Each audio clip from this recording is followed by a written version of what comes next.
Good morning to all of you. Welcome to Legal Matters by Sai Babu Sankara. Smita Sabharwal controversy మీ అందరికీ తెలిసే ఉంటుంది. పూజా ఖేడ్కర్ అనే ఆవిడ ఐఏఎస్ ట్రైనింగ్ మహారాష్ట్ర పూణేలో చాలా ఇష్యూ కాంప్లికేట్ అయింది. ఆవిడ ఫిజికల్లీ డిజేబుల్డ్ సర్టిఫికేట్ తెచ్చుకుందని, అలాగే ఇంకేదో ట్రైనీలో కన్సెషన్స్ అడిగిందని, దాని మీద ఆవిడ మీద ట్రైనింగ్ మళ్ళీ వెనక్కి పిలిచి Lal Bahadur Shastri national academy of అడ్మినిస్ట్రేషన్లో పెట్టి మొత్తానికి maybe she may be suspended. Present అయితే ఆవిడని ప్రస్తుతం ఖాళీగా ఉంచారు. ఇది కథ. సో దీవిడ సీరియల్ అఫెండర్ని గతంలో మీ యొక్క ఆయన సీనియర్ ఐఏఎస్ ఆఫీసర్ కూడా చెప్పాడు. దాని మీద వీడియో కూడా చేశాం. ఈ విషయం మీద Smita Sabharwal IAS now she is a senior IAS officer. ఎందుకంటే ఆమె భర్త అకున్ సబర్వాల్ 2009 ఆ ప్రాంతంలో 2008 లేక 9 ఆ ప్రాంతంలో నేను వైజాగ్లో ఏసీపీ ట్రాఫిక్ చేసినప్పుడు ఈ వాజ్ రూరల్ ఎస్పీ విశాఖపట్నం. అప్పటికే మేడం గారు ఐఏఎస్ ఆవిడ. సో కాబట్టి 15 ఏళ్ళు గారు senior officer.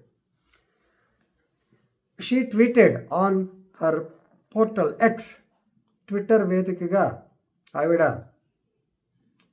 Controversial post tweet చేయటం, దాని మీద సోషల్ మీడియాలో విపరీతంగా ట్రోల్ అవటం, మేధావులు అనేవాళ్ళు, అలాగే ఈ ఫిజికల్లీ ఛాలెంజ్డ్ పర్సన్స్, దివ్యాంగులు అంటాం కదా మనం, వారంతా దాని మీద రియాక్ట్ అవ్వటం, వాడి మీద కొంచెం చాలా పోస్ట్కి అర్హురాలు కాదని ఆవిడ సస్పెండ్ చేయాలని రకరకాలుగా మాట్లాడటం జరిగింది.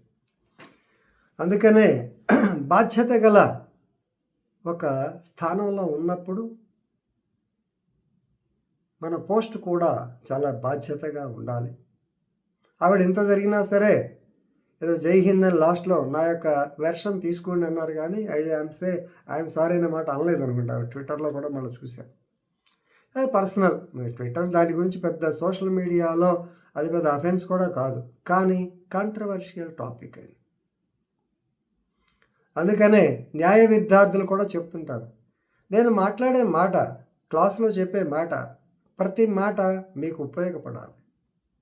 Maybe in your life, maybe in your legal academic profession or in your personal things. వయసు పెద్దది కాబట్టి 3 రకాలుగా చెప్తుంటా. లా ప్రకారం ఇది, ప్రాక్టికల్గా ఇది, రేపొద్దున మీరు అప్లై చేయాల్సిన పద్ధతి ఇది లాయర్గా. ఎందుకంటే మేము చెప్పేదానికి క్వైట్ వ్యతిరేకంగా చేస్తుంటారు కోర్టుకు వెళ్ళిన తర్వాత. అన్నీ చెప్తాను మీకు. అంతే. దానివల్ల ఏంటంటే మేము చెప్పే మాట ఉపయోగపడాలి, కానీ మేము చెప్పే దాని మీద మీరు మళ్ళీ ఏంది ఇంత అబద్ధాలు చెప్తున్నాడు, లేకపోతే సొంత డబ్బా కొట్టుకున్నాడు అనుకోకూడదు. అలాగే మేము మాట్లాడే మాట కూడా కాంట్రవర్షియల్లోకి ఎప్పుడు వెళ్ళకూడదు. నో డౌట్ పొలిటికల్ ఎఫిలియేషన్ ఉంటుంది, పబ్లిక్లో తిరుగుతూ ఉంటాం, అంత మాత్రాన ఆ పాలిటిక్స్ అనేది లాలో మీ క్లాస్లో చూపించకూడదు. ఇదనమాట. ఇది తెలిస్తే గౌరవప్రదమైన స్థానంలో ఉన్నప్పుడు నన్ను నిలబెట్టుకోవడానికి ప్రయత్నించాలి. అది లేకపోతే వచ్చే సమస్య అనేది స్మితా సబర్వాల్ బెస్ట్ ఇన్సిడెంట్. ఆవిడ ఏం పోస్ట్ చేసింది, ఈ పూజా ఖేడ్కరు ఫిజికల్లీ డిజేబుల్డ్ అలాగే దొంగ సర్టిఫికేట్ దాని మీద ఒకటి, with all due respect to differently abled persons, does an airline have pilot with disability? Number 1, airlines వాళ్ళు డిజేబుల్ ఉన్న పైలట్ని తీసుకుంటారా? Then would you trust a surgeon with disability? IAS అనేది field work, taxing hours and interaction with the public, first interaction with the public grievances. So కాబట్టి definitely it needs physical fitness అనే మాట ఆవిడ. వెంబటే ఆ రోజు సాయంత్రానికే మల్లవరపు లలిత అనుకుంటాం పేరు, లలిత మేడం అంటారు, ఐఏఎస్ వాళ్ళకి ట్రైనింగ్ ఇస్తుంటుంది. ఆవిడ ఫిజికల్లీ ఛాలెంజ్డ్. ఆ అమ్మాయి చాలామందికి, ఇప్పుడు మనకి కృష్ణతేజ ఐఏఎస్ ఇప్పుడు డిప్యూటీ సీఎం పవన్ కళ్యాణ్ గారికి డైరెక్టర్గా రాబోతున్నాడు. ఆయన కూడా ఆవిడ దగ్గర ట్రైనింగ్ అయిన మనిషి. యాక్చువల్గా 2 times she cracked IAS, but of course she wanted, మరి కారణం ఏంటో మనకు తెలియదు. She wanted to train IAS aspirants. ఆవిడ ఇమీడియట్గా మీటింగ్ పెట్టి, ఆవిడ కూడా వీల్ చైర్ బౌండ్ ఉమెన్, చూశాను 3 సార్లు. సో వాట్ ఎవర్ ఇట్, ఆవిడ చెప్పింది, ఏమమ్మా ఫిజికల్ స్టామినాకి ఫిజికల్ డిజబిలిటీకి ఏమైనా సంబంధం ఉందా? డిజబిలిటీ ఫిజికలే కదా, మెంటల్ కొంతమందికి చెవిటి గుడ్డిళ్ళు ఉంటారు కదా. సో స్టామినా అనేది అందరికి ఉండదు. పోనీ ఎవరికి ఎంత స్టామినా ఉన్నది, ఎవరి ఇయర్ మీకు స్టామినా ఉందా లేదో లెక్కేస్తున్నారా? ఫిజికల్ ఫిట్నెస్ ఉందా లెక్కేస్తున్నారా? మీ దాంట్లో 10 ఏళ్ళకి షుగర్ వచ్చిన వాళ్ళు లేరా? ఎంతమంది ఫస్ట్ కలెక్టర్గా ఓకే పబ్లిక్ గ్రీవెన్సెస్ వెళ్తూ ఉంటారు, ఆ తర్వాత అసిస్టెంట్ సెక్రటరీ చీఫ్ సెక్రటరీ లెవెల్లో మీరు ఎంతమందితో పబ్లిక్తో రియాక్ట్ అవుతున్నారు? ఫర్ ఎగ్జాంపుల్ ఒక సెక్రటరీ ఏదో కమిషనర్ పంచాయతీరాజ్ ఉన్నాడు, ఆయన ఈ నెలలో ఎన్ని గ్రామాలు విజిట్ చేశాడు మీరు చెప్పండి అని ఆవిడ బాలా లలిత మేడం వాయించి పారేసింది. తర్వాత చాలామంది సోషల్ మీడియాలో కూడా ఇదే. సో ఆవిడని అసలు సస్పెండ్ చేయాలని, ఇట్ ఇస్ డిగ్రేజబుల్ అని రకరకాల. ఆవిడ పేరు Balalatha Mallavarapu, she also physically challenged women. ఆవిడ మాట్లాడింది ఇదంతా. So please remember, disability should not be a base to discrimination. Very very important. Disability should not be a base for discrimination. ఇప్పుడు మన కాలేజీలో పాప వస్తూ ఉంటుంది, అమ్మాయి లిఫ్ట్ దిగంగానే వాళ్ళ నాన్న అక్కడి దాకా మోటార్ సైకిల్ తీసుకొచ్చి అమ్మాయి తీసుకెళ్తాడు. చాలా సంతోషం. ఎందుకంటే నువ్వు నడిచి వెళ్ళాలి అంటే ఎంత బాగుంటుంది. ఓకే అమ్మాయి 2 చేతుల్లో 2 సంకల్లో ఏదో వేసుకుని వెళ్తూ ఉంటుంది, కొంత దూరం నడవచ్చు. కానీ ఫాదర్ ఎఫెక్షన్, డిజబిలిటీ తప్పే లేదు, అమ్మాయి నడవగలదు, అయినా సరే కొంచెం ప్రివిలేజ్ ఇస్తాం మనం. సో అట్లా. సో ఇక్కడ most disabilities they have no impact on stamina. ఈ సందర్భంగా మనకి బెహ్రా, అబ్బాయి పేరు సన్యాసి బెహ్రా అనుకోవటం, ఆ కుర్రాడు ఒడిషాలో సివిల్ సర్వీసెస్లో first and last attempt first వచ్చాడు. ఆల్మోస్ట్ గ్రూప్ 1 అనుకోండి. కానీ మరి అతను is a blind person, physically disabled person. ఇంకొక ఆమె తపన్ సిన్హా అనుకుంటా, ఒక ఆడమ్మాయి కూడా అలాగే వచ్చింది.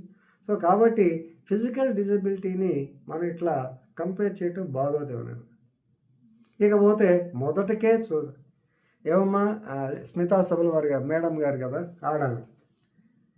Before Kiran Bedi entered the police services, జాగ్రత్తగానండి, the apprehension was, the intention was, the opinion was women are not fit to take the risky post like IPS. నాకు తెలుసు అది, అప్పుడు ఎందుకన్నా ముందే డిపార్ట్మెంట్ చేరాను. ఆడవాళ్ళు పనికిరారు అనేవాళ్ళు, ఈ స్టామినా తట్టుకోలేరు, గొడవలు తగలుతుంటే.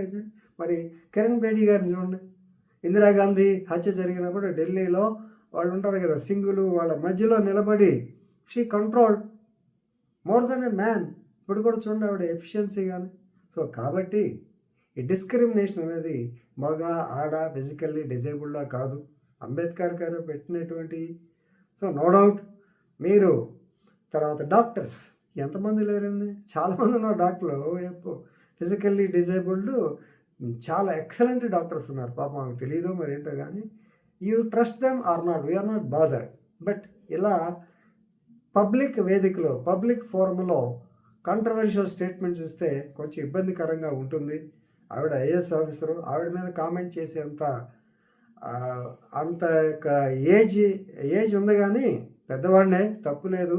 కానీ IAS is IAS, creamy layer, ఏం తక్కువ. వాళ్ళ మేధావితనం, వాళ్ళ ఇంటర్వ్యూలో చూడండి ఎంత భయంకరంగా ఉంటుందో క్వశ్చన్స్. అవి ప్రిపేర్ అవ్వాలంటే మా పిల్లలు చూస్తుంటాం, రోజుకి 20 గంటలు ఆ పుస్తకాలు వేసుకుని చదువుతూ ఉంటారు, అది చేస్తారు, లైబ్రరీ అంటారు, ఇంటర్నెట్ అంటారు, ఈ బుక్స్ అంటారు. దాదాపు 2 or 3 years డెడికేట్ చేస్తే కానీ ఆ క్యాడర్కి వెళ్ళలేరు. వెళ్ళిన తర్వాత ఆ పోస్టుని, ఆ స్థానాన్ని నిలబెట్టుకునే ప్రయత్నం చేయండి. అన్నసరిగా కాంట్రవర్సీలోకి రావద్దని పెద్దవాడిగా సలహా చెప్తూ ముగిస్తున్నాను. ధన్యవాదాలు.